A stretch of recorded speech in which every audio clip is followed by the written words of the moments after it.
In this video, we will continue applying the 12 basic principles of animation to your acting. Now, in the first video, we discussed the first 4 principles of animation.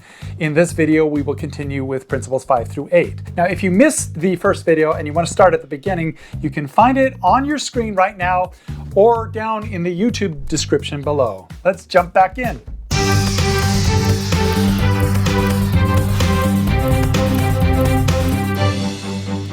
Hi diddly ho, I am Doug Fall. Thank you for watching today. Welcome to Augmented Actor, where we help you augment your acting career with tips, tactics, and tech. Hey, if you enjoy being an augmented actor, I encourage you to visit the Augmented Actor website where you can get t-shirts like this and coffee mugs and other kind of merchandise.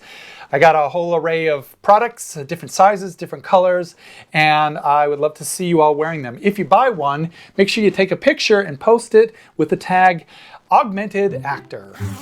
Principle number 5, follow through and overlapping action. In animation, this is the technique of having body parts, appendages, hair, and clothing drag behind the character movement, and then follow through once the movement has stopped.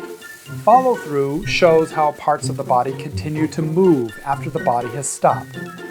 Overlapping action is the tendency for parts of the body to move at different rates. For instance, the movement of the arms is often offset from the movement of the body. And another term, drag, is the degree of delay that the appendages of the body start moving after the body itself has started moving. Basically, when the body moves, the tip of the appendage should be the last thing to move, and then it should follow through and be the last thing to stop moving after the body stops. Now, when you are acting, remember to play around with making sure that your actions have follow through and drag. For instance, when you're extending your arm out to the side, your elbow will move first and then your hands will follow. So play around with offsetting, overlapping actions to provide more realistic movements. You can give your character a unique walk by swinging your arms at a different rate than your legs. Another example, say you're in a scene where you have to pretend to be riding in a car. When the car suddenly stops, your body should stop first, and then your head and arms should follow. The more you exaggerate the follow through or drag, the more comical or severe your actions will appear. Principle number 6, slow in and slow out, or easing. Within animation, this principle refers to acceleration and deceleration. No movement starts at 100% speed or stops immediately. There's an easing into and out of the movement in order to make it look more realistic. Animators use more frames of animation at the beginning and ending of a movement and fewer during the motion itself. Computer animators use easing curves to show a ramping up or a slowing down of a movement. Now, for actors, we can utilize and practice easing in and out of movements.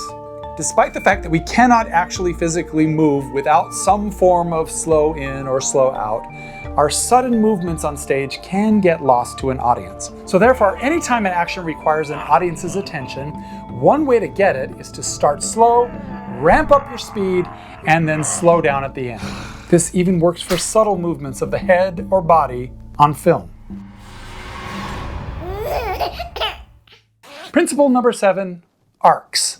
Now, robots can move in straight lines, but most living organisms cannot move in strict straight lines. Movements follow a series of arcs. Now, in animation, if you set a few poses for an object and then you animate between them using straight lines, it will look fake. But if you use arcs, it will achieve a level of realism.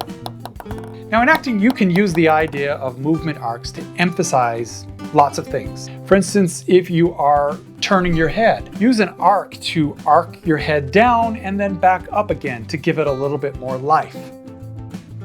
Dancers don't just move from pose to pose in straight lines, but they curve their arms into arcs as they make their movements flow. Now, even adding subtle arcs to ordinarily stiff actions like walking or jumping can add interesting movements to your character. Practice making your movements in natural arcs to make them more fluid. Principle number 8, secondary action. Now this is similar to overlapping action. In animation, secondary action includes gestures that support the main action to add more dimension to a character animation. Now the difference between overlapping and secondary action is that overlapping action is involved as a physical result of the main action. It's physics in action. But the secondary action is an action that characterizes the main action further. It adds to the main action. Now, an actor might add secondary actions to any movement to increase the emotion behind the action. So say a character is stomping around angrily. The movement of the legs, the stomping, is the main action.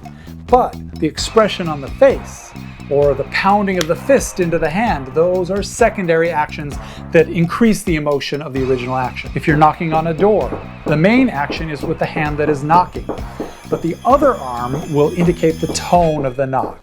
So a fist would indicate anger. An open raised hand would indicate a delicate knock.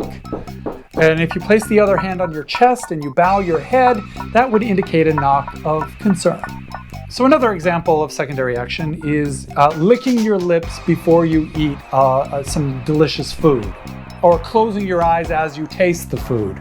Secondary actions are usable for film actors as well as stage actors. These actions don't have to be very big, but it's important that the secondary actions do not distract from or get lost in the midst of the main action. So for example, if you're crying on film, the main action is your sad face. The secondary action, it might be a tear rolling down your face. So you would want to make sure that the tear can be seen. Don't wipe it away too quickly, and don't turn your face away from the camera. Make sure that the tear can be seen. Now, if you add a secondary facial expression to a big physical movement, you should add the expression before or after the movement rather than during it, because it won't be noticed if it's during the main action. Practice adding secondary actions to any movement or expression that you are trying to portray to add more dimension and realism to your performance. That's all we have time for in this video. Follow the link on your screen or down in the YouTube description below to move on to part 3 of this series, where we will explore the last 4 principles of animation. See you soon!